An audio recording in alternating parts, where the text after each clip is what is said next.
오늘은 우리가 설정해야 되는 여러 경계선 중에서 재무, 돈의 경계선, 바운더리를 한번 살펴보려고 합니다. 함께 읽을 책은 돈 문제부터 해결하라 라는 제목입니다. 이 책의 저자 리아원은 투자에 대한 책을 많이 쓴 작가입니다. 그러나 그녀는 아무리 투자 방법을 많이 알아도 돈이 새는 근본적인 문제가 있다면 결코 돈이 모이지 않는다는 것을 깨달았습니다. 이 책은 가족들 간의 재무적 경계를 설정하는 방법을 아주 자세하게 소개하는 책입니다. 제가 5, 6년에 걸쳐서 느끼고 깨달았었던 경제적, 재무적인 경계선, 바운더리에 대해서 아주 잘 설명하고 있는 책이어서 너무 반가웠습니다. 저는 결혼하고 무언가 이상하다라는 느낌을 받았습니다. 분명히 열심히 일을 하는데 돈 버는 즐거움도 없고 보람도 느끼지 못했던 겁니다. 저는 극도로 검소한 생활을 오랫동안 하느라 너무 지쳐 있었습니다. 그렇다고 해서 모으는 즐거움이 있었던 것도 아닙니다. 저를 위해 돈을 쓸 때마다 죄책감이 들어서 쓸 수도 없었지만 그렇다고 해서 재산이 불어난 것도 아니었습니다. 미국에서 유학 생활을 할 때 저는 누구의 도움도 없기 때문에 경제적으로 참 힘든 생활을 할 것이라고 각오하고 떠났습니다. 그런데 놀랍게도 오히려 한국에서보다 더 별로 힘들지가 않았습니다. 그 누구도 보태주는 사람은 없었지만 우리가 돈이 없는 가난한 학생이라는 것을 알고 있으니 주변에서 돈을 요구하는 사람이 없었던 겁니다. 수입의 비율에 따라 냈던 헌금도 내지 않게 되었습니다. 수입은 적었지만 오히려 삶과 마음에 여유가 생겼습니다. 죄책감이나 억울한 감정이 사라지니 여전히 소박하고 가난하게 살아야 했지만 마음은 행복했습니다. 비로소 내가 얼마나 버는가, 내가 얼마나 투자를 하는가 이것이 아니라 그 전에 경제적인 바운더리를 설정하고 이를 지키고 관리하는 것이 먼저 우선해야 된다는 것을 30이 훌쩍 넘어서야 비로소 깨달았습니다. 저자 리아원은 14년 동안 재테크 관련 책을 200권 가까이 읽고 12,000시간을 쏟아부어 주식 거래를 하고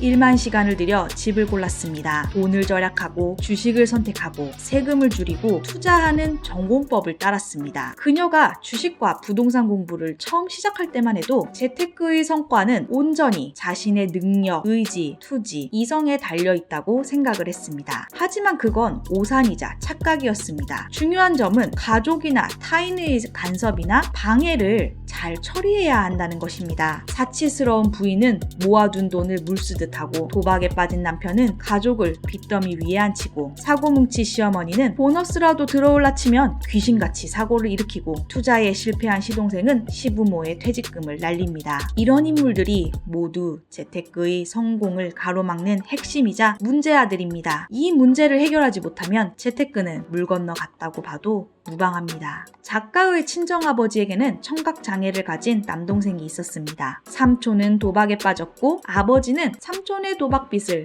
무려 20년 동안 갚았습니다. 어머니도 아버지의 뒤를 이어 삼촌의 빚을 갚았고 심지어 삼촌의 가정까지 살뜰히 챙기며 두 아이가 22살이 될 때까지 학비를 책임졌습니다. 이런 희생과 보살핌은 무려 30년 동안 계속되었습니다. 어머니는 그 긴 세월 동안 삼촌이라면 치를 떨며 원망과 억울한 감정을 삭혔지만 그럼에도 삼촌의 문제를 해결하기 위해 두말하지 않고 돈을 줬습니다. 작가는 그런 상황이 도저히 이해되지 않아 화도 났고 어머니의 고통스러운 삶이 안타까워 마음이 아팠습니다. 이렇게 성장한 작가는 성인이 되어 결혼을 준비했습니다. 작가와 남자친구는 6천만 원을 모아서 양가 부모님의 도움 없이 오롯이 두 사람의 힘으로 결혼을 준비하려 했습니다. 그런데 결혼을 몇 주 앞둔 어느 날 아주버님이 사기를 당해 8천만 원의 카드값이 생겨버렸고 남자친구는 이를 갚아야겠다며 선언했습니다. 또한 그녀의 시아버지는 10년 전에 땅을 팔아서 주택 융자금을 갚을 계획이었는데 무슨 이유에서인지 땅을 사려는 사람이 나타날 때마다 이런저런 핑계로 계속 계획을 미뤘고 결국 10년 동안 자식들이 그 빚을 나눠 갚아야만 했습니다. 신혼 당시 작가는 월 120만 원, 남편은 월 170만 원을 벌었는데 시아주버님 대출금을 월 52만 원 상환하고 시댁의 주택 대출금을 갚고 부모님의 용돈을 보내드렸습니다. 그녀는 덜 자란 어른, 의존하는 사람이라는 표현으로 자신이 책임져야 할 금전적 의무를 타인에게 떠넘기는 사람을 설명합니다. 덜 자란 어른은 자신이 책임질 필요가 없는 삶을 살며 젊음을 허송세월 보내고 나이가 들면 책임지는 일 자체를 회피하는 사람입니다. 그들은 책임이란 걸 져본 적이 없는 아이로 살다가 책임을 지지 않는 부모가 됩니다. 그러다 자식이 태어나면 아이를 자신의 경제적 방패막이로 만듭니다. 그는 자식들이 어린 나이부터 나가서 돈을 벌어 자신을 책임지도록 길들입니다.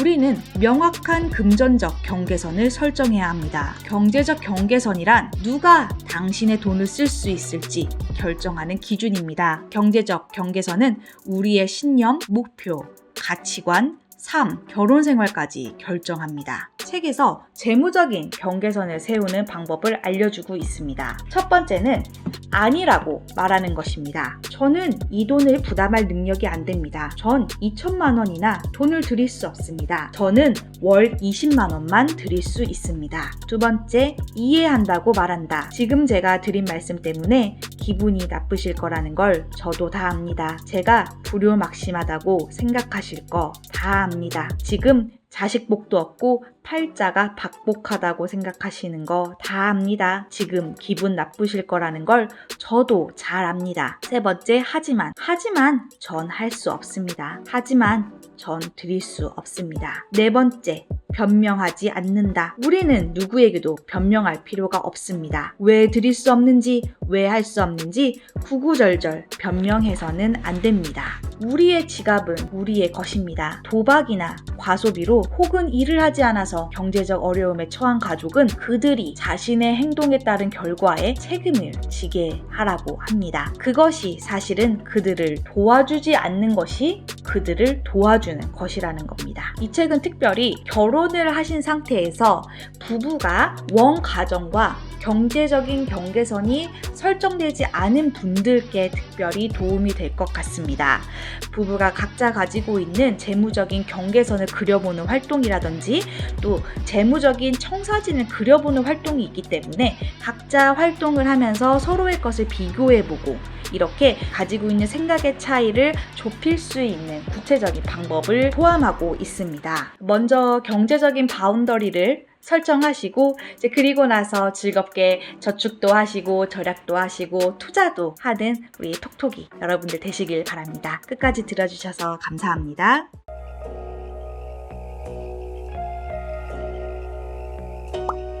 나르시시스트와의 정서적 독립, 여러분의 언체인을 응원합니다.